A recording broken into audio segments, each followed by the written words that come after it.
Hello, everybody. Happy Friday to everybody. It is a rainy, dark day here in North Texas. I hope it's better where you are. Anthony, thanks for Hey, joining us today. How are you? good, good. It's been a while. It has been a while. It's good to see you as always. I just learned something new about Anthony just a few minutes ago. He has a background in math education. I did not know that, but by an amazing coincidence, the topic of today's show is math. We're going to talk about math today. This is part two of our series of STEM episodes. Last week, Gina and Nilesh talked about science. This week, we're going to talk about math and how it's incorporated into the Cub Scout program. Anthony, I don't know what kind of feedback you got on your end, but I can tell you on my end, as we talked about the program updates over the last year and a half or so, I got a lot of questions about STEM. What are you doing with STEM? How is STEM going to be incorporated in the program? What's going to happen with STEM? We've got all your answers. I encourage everybody to go back and watch last week's episode. But maybe, Anthony, you could just give us a general overview of how STEM in general is incorporated into the programs. And then let's start talking about your favorite subject, math. Yeah, so STEM is so important, and we know that we want to make sure that we're making that part of our core curriculum, right? So it's no longer something that's an added thing that is out here, and you have to have some other kind of counselor or anything like that. We want to make it again fun, simple, and easy. We want to put it in the direct line of sight of our den leaders, right, who are delivering the program. We wanted to make sure that we had an elective adventure for each grade level, that in previous programs for STEM, they didn't have something for each grade level.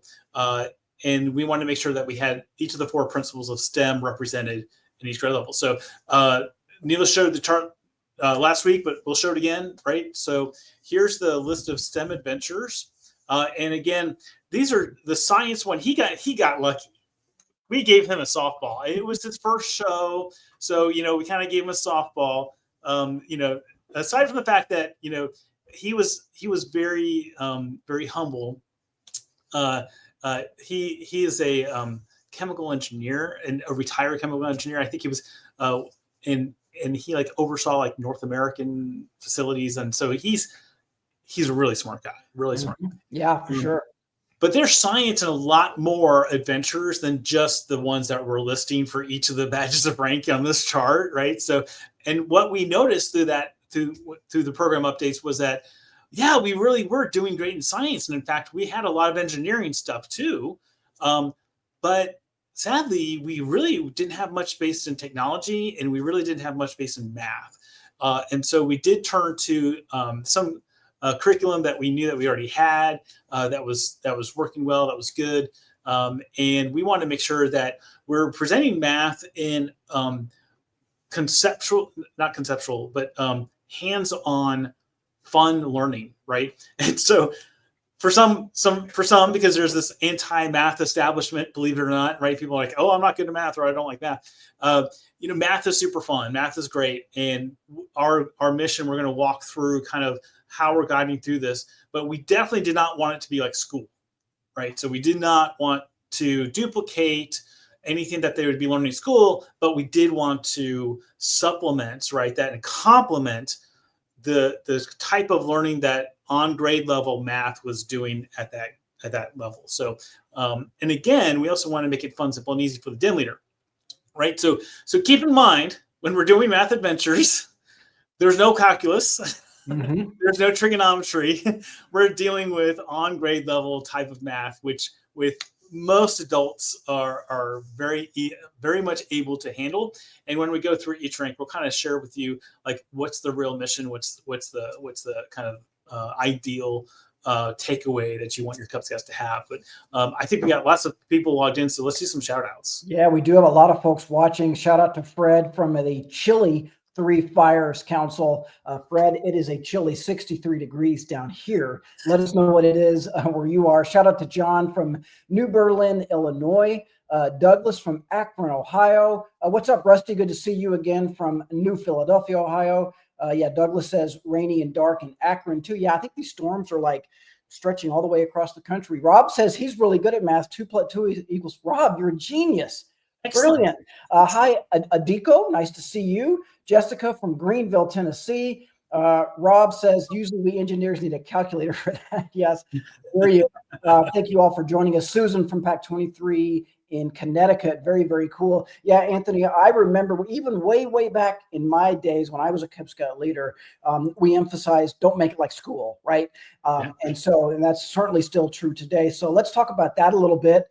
And there are math adventures for every rank, Every including rank. Lion, where we start very simple. Can we start with Lion, or what do you think? Yeah, we're going to start with Lion, and so and of course we can't help ourselves when we come with Cub Scout names for adventures, right? The younger the adventure, the more cute we like to make it. So count on me, right? So here, kids are developmentally looking at shapes, and they're still identifying basic shapes and how they interconnect with each other, and try to identify and doing some basic counting and sorting, right? And so in this adventure, most Lion adventures, there's only 3 requirements, right? So here we really want to make sure this, and most Lion adventures are like this too. So if you're a Lion den leader, you're watching, or you're coaching one, or one, look, the Lion adventures don't just do the requirement. Okay, the idea is that playtime, right? That the give them that time to build, to sort, to have fun, and don't just be so rigid and quick with just, okay, yeah, we checked this box and now we're done, right? You're going to blow through the program too quick with that. So give them that time to have that playtime. That's why a lot throughout the program, you see a lot more hands-on crafts and activities, and use of building blocks, things like Legos or Duplo. We absolutely encourage that. We know that lots of families already have access to that. Kind of easy to get to. And of course, the Lions have their handbook, which is an activity book, right? And so there's 2 activities in an activity book for Count on Me, and they're both having to do with a cute little lion face. One is to learn about shapes, cut those shapes out, and then understand that things are made out of shapes, right? And so it may not always be a perfect circle, but things are oval in the world, and there are triangles and oblongs and squares, and so those types of things. And I will geek out a little bit in my math education background, which is, and when we're looking at shapes, right, to be specific, and you always want to check with the teacher because you never want the child to get something wrong on a test, but a rectangle officially actually is what we would also call a square, and then also a rectangle. What most people refer to as a rectangle is actually an oblong. And if you can follow me on that, right? So a rectangle. Who knew the big brain on Anthony? Right? I had no idea. so within the rectangle family is a square and an oblong. And what most people refer to as a rectangle is actually what's known as an oblong. So I only do that because I had a professor at Florida State University who just drilled that into us and said, don't ever teach children that it's a rectangle, it's an oblong.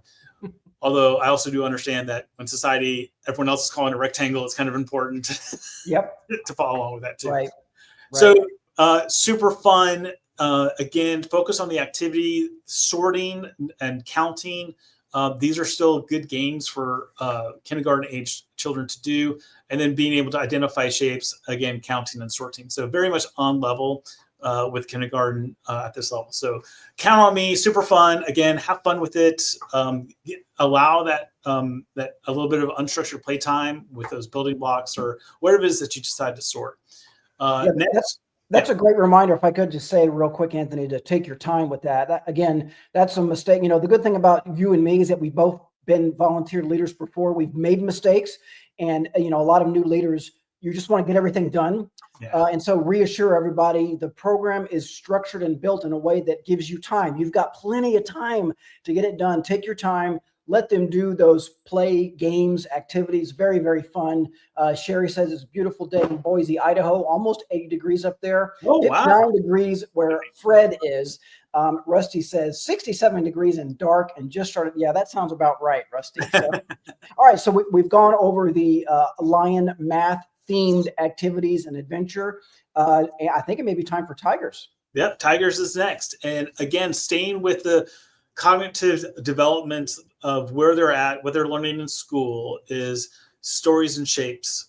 And so again, this is basic geometry, right? This is just learning about basic shapes is very much part of the curriculum at this point in math, right? And it also is teaching that, and hopefully some adults will get this too, that math isn't always just about solving equations, right? Math is very much about identifying patterns and looking for patterns in things. And so there's a whole branch of mathematics that if you believe it or not, there's a thing called knot theory, which is the different patterns that a rope will form when you tie it, and how many different ways can you tie a knot, right? And how many different knots are there in the world? Believe it or not, we don't know. That's something that is just having to be solved with brute force, if you will, of tying a knot over and over again and seeing if it matches one that's already been discovered before.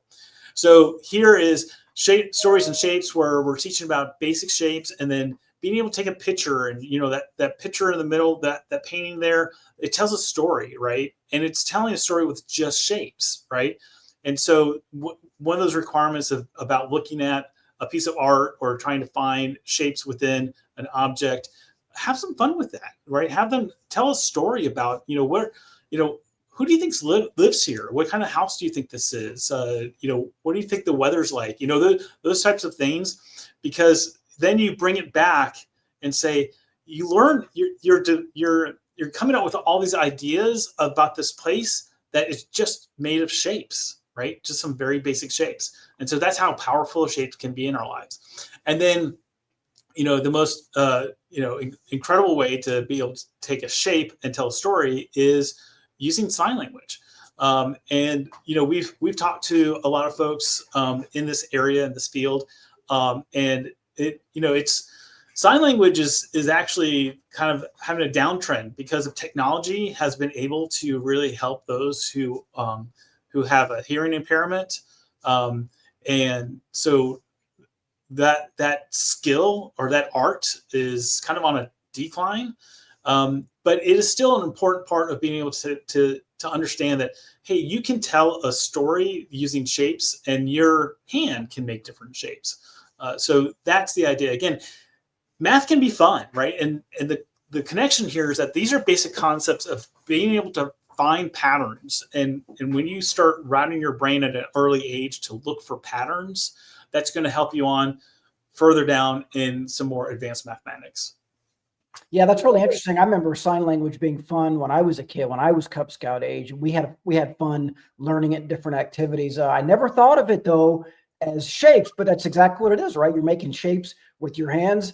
We one time many years ago, we had someone who was fluent in sign language on a live video with us, Anthony, and it was remarkable to watch them do that live on the air. Very, very cool. Shout out to Justin from Pack 21 in Champaign, Illinois. Good to see you. And Cub Scout Pack 3138 says STEM is so much fun. I agree. Cub Scout Pack 3138. STEM is fun. Very, very cool. All right, yes. So we've gone over the lion and the tiger activities. Yep. Again, there are math activities across all the ranks. We're going to hit them all today. What's next, Anthony? Well, and again, going back to the fun factor, right? So, just don't have them do the sign language practice, right? Bring someone in, right? Or there's plenty of YouTube videos out there that are very appropriate for kids about how to use your sign language to be able to express different things. Scout law, Scout oath, maybe just the motto, right? Do your best. All right. So next is Wolf, our second grade program. So this is you and I will, and I hope many others out there will appreciate I love Code of the Wolf. Code of the Wolf was one of the existing adventures. And the reality is that Code of the Wolf, right? If you think about what we're doing with this, is that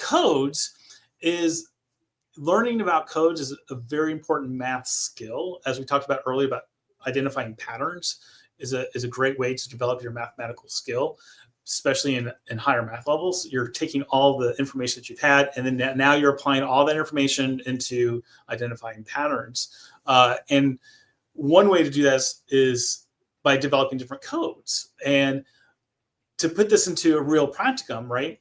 Cybersecurity is a big issue, right? This is a big field. It's not going to go away, right? And so think of it this way.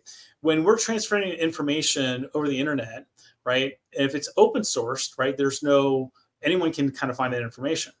But this is where you start talking about cybersecurity, where if something is encoded, right, you have to have a key to be able to figure out what that message is. Even if you interrupt that message, right, it's just absolute garbage to you unless you know the key, right? And so it's teaching that kind of concept of when we're transmitting information over the internet, and it's a secured transmission. That means that one computer has a key and so does the other, and they're the only ones who own the key, and they're the only ones who can talk to each other. So if anyone captures that in between the message, it's going to be garbage, right? So that's one way to kind of bring that to life for them, because kids today do understand technology, they understand cybersecurity, they understand encryption, right? And that word might be a big word for a second grader, but when they talk about technology, they know exactly what it is. So that's what we're talking about encryption. So the lower left-hand side, right? So do you recognize this by any chance? You know, I was just looking at that, Anthony, and I can zoom into it on my screen here. I do not recognize that. I would love to know if any of our viewers recognize what that is. I do not know what that, I mean, obviously I can see that it's a key, right? So right. Each letter has its own symbol. Speaking of symbols,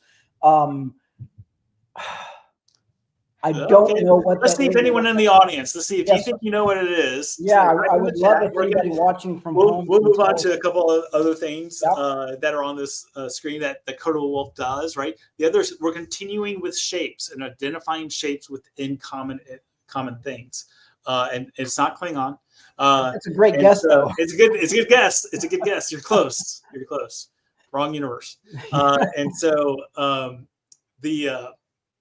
the middle is this is just a box store, right? This is this is IKEA, right? So you go to IKEA and you have, okay, let's do a scavenger hunt. Let's look for all the squares. Let's look for all the oblongs. Let's look for all the circles. Let's look for all the spheres, right?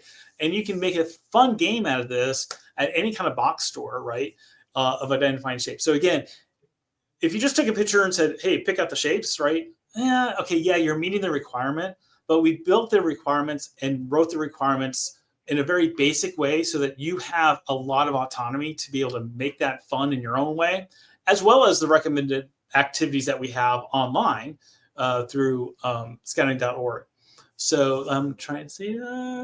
There we go. A couple of folks who have guessed. Mark Ray. Okay. That's very well done, sir. Well done. So, Arabesh is the name of the language. Is that right? Mm-hmm.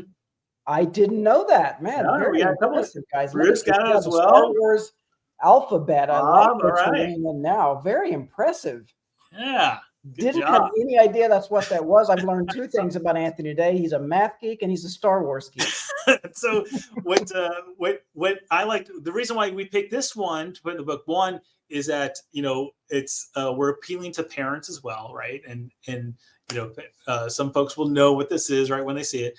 The other is that this is a very basic code where each letter of the alphabet has a matching corresponding word, and to spell something out, you just spell it in English just using those words, right? So when you see something in a Star Wars movie and you see these funny letter characters, it's really easy to play a game to transcribe that. So you can watch a Star Wars movie, pause it, and have the kids actually transcribe what that is, because it's going to be in English when they're done with that. So it shows the power of a key, right? This is the key to that language. And then we do some more sorting, right? And this is one of the favorite things to sort with, right? Skittles, M&Ms, right? It can be anything, but the idea here is for them to start learning how to plot and graph, to take the data and information that they have and put it into a graphical form. That is a very strong methodology of mathematics, of being able to plot things, so that we can take that data and create a visual of it so we can further understand what's really going on beyond the equation. So Code of the Wolf, super fun. I think it's one of the best adventures that we have in Wolf. And so we didn't touch it much. That's great. Very, very cool. John says that their council is hosting a week-long Twilight STEM quest camp coming up in a few weeks. That's very, very cool. I also just want to point out real quick, a little Easter egg in that chart that Anthony just showed us. I don't know how many kids will recognize the hat in the logo there. But that's kind of a little, us adults, even I know what that is. So that's very cool. I like that a lot. And also we saw, let's see, Gwen points out in the comments, be sure and check for food allergies when using candy, things like that. Really good reminder. Yes. Yep, appreciate that. Yes, because some of those are going to get consumed. I would. There are not some. Yeah, exactly. So very, very cool. We've covered lion, we've covered tigers, we've covered wolves. If my math is right, Anthony, bear is next. Let's talk about the math adventure in the bear ranks. Yeah, so this is fun. This is balancing bears, right? And so at first you might be like, I thought this was math, not physics, right? So, or engineering. Like, why are we talking about balancing, right? So the way that we introduce this adventure in the snapshot in the handbook is to explain that really, when you look at an equation like this one, 3 + 2 = 5, that equal sign is a balance, all right? Wherever you see an equal sign, wherever is on one side has to be the same as the other. It has to be balanced, right? So we're trying to instill a very basic but often misunderstood concept of what equations really are, right? Whereas on this side is equal to that side. So that's an important factor. And as they start going into maybe pre-algebra or algebra, when they're starting to solve for variables, right? That's an important thing to know. So we can establish now in 3rd grade. It's going to really help them off in maybe 6th or 7th grade. And then we go on to, as we're talking about balancing, we're talking about symmetry, right? And that is a mathematical concept of symmetry, of that, on one, what does it mean to be bilateral symmetry, right? Well, it means to be equal on one side as the other. And then there's radial symmetry, right? That also means there's equal parts. And since we're talking about equal parts, we then get into fractions. And 3rd grade fractions can be a little scary. It's a little bit above curriculum level. Usually fractions are done in about 4th grade. But here, when we introduce the concept in a very non-threatening way, right? A non-school environment, if you will, no one's going to get tested on this, right? Is that a fun way to teach something about, or teach fractions, is to make trail mix, right? And so you have these equal parts of different pieces of trail mix, and they can make their own. Again, we had someone talk about food allergies. Absolutely, always check for food allergies. Yep. But we also know that kids like food, right? And it just raises the meaning when they know that they're going to have little snacks. And so always check for food allergies among your kiddos, especially nut allergies. But there's plenty of other options for trail mix, and that's why we like this activity so much. Is that trail mix is virtually any kind of snack that you put together, right? And so it's taking those concepts of, okay, so if I take one piece of this, one piece of this, one piece of this, I have 3 of those things that make one whole, right? So each of those is 1/3, right? It's that very basic concept. And when you can physically see that, right, and you're using your hands to build that, it makes it a lot easier for that concept when they learn it in 4th grade. They'll have a physical memory of their pack meeting or their den meeting where they did balancing bears and they made trail mix. They go, oh yeah, okay, I remember that now. So it's a powerful tool to have that actual experience as a child and be able to apply that to a higher math level when you're older. So that's balancing bears. Super fun. And this was one of the, for those who have been around Cub Scouting for a little while, this was one of the concepts that we had in the STEM Nova program, when the Nova Awards was about symmetry. And I love that you chose trail mix, something that we hope that kids will, as they grow older and become scouts, they'll spend a lot of time in the outdoors. Trail mix will become an essential part of their outdoors experience. It still is for me, and I'm an old person now, so that's a great choice there. So appreciate that. All right, so we've got a couple of ranks left. Webelos. Matt, it looks like we're going outside here a little bit with Webelos, Anthony. Right, and so now as we are getting a little bit older, right, we're doing some concepts. We really want to make sure we're tying outdoor activities with math, and how does that relate? And so it may not seem like I don't need math for hiking. Why do I need that? Well, you do. And the way we make that connection is learning about your pace, right? How long would it take us if we're going to plan a 2-mile walk, right, or hike? How how long is that going to take us? Well, I don't know. What if we were going to hike 10 miles? Is it possible to hike 20 miles in one day? Like, those are questions and that lead to having to do a mathematical equation, right? We're going to have to solve for this variable or unknown. And so to get rid of that variable, this activity involves them walking around a track to identify what their pace is, right? And then try to make a projection of, okay, how long would it take me to actually walk this? If I only did a quarter mile, okay, that takes me this long. So how long would it take me to go 2 miles, right, at that pace? Okay, now walk 2 miles and see if that was actually true, right? So the idea is to see how close your projections are, and then understand that you may not be walking at a constant rate, right? That first quarter mile that you did, you might be really all in, but by that second mile, you may not be as fast as you were. And we're also talking about other variables when you were talking about a longer hike, and this is all in the curriculum about, do you have to go uphill? Are you going to go faster when you go uphill, or are you going to go slower, right?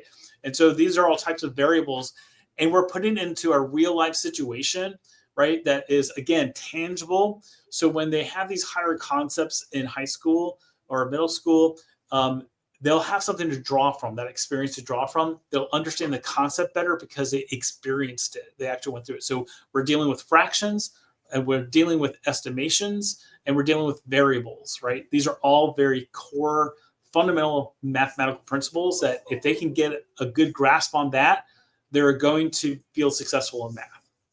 Yeah, and this is a great skill. I use these concepts today when our family goes on vacation and we're thinking about taking a hike, and we have dinner reservations at 6:30. Okay, do we have time to do this 5-mile hike? Let's find one that's a little bit shorter, something like that. So Right. Those kind of concepts, again, definitely will pay off. We are reviewing the math aspect of the STEM-related Cub Scout adventures. We have one rank to go. It's Arrow of Light, the highest rank in Cub Scouting. As we've learned, Anthony, everything sort of stair steps, right? When you get to 5th grade, you're ready for slightly more advanced concepts. What does the Arrow of Light math adventures look like? Absolutely. We want to, again, complement what they might be, not duplicate what they might be doing in school at 5th grade, but kind of complement and set them up for success in other math that they're going to encounter. And so estimations, and all in the same world, right? Practicality, right? Arrow of Light is preparing you for Scouts BSA, right? So how can we take math and apply it into areas that are going to help you when you're in the outdoors, right? So there's some things that hopefully some adults will learn. Like, I didn't know if you knew that you could estimate how much more sunlight you have simply by putting your hand over the horizon, right? That you can estimate how tall a tree is with a simple stick, all right? And that might seem more advanced for us, and some things may seem very basic, but you got to keep in mind, some 5th graders don't comprehend some of these things yet. These are new concepts to them still, right?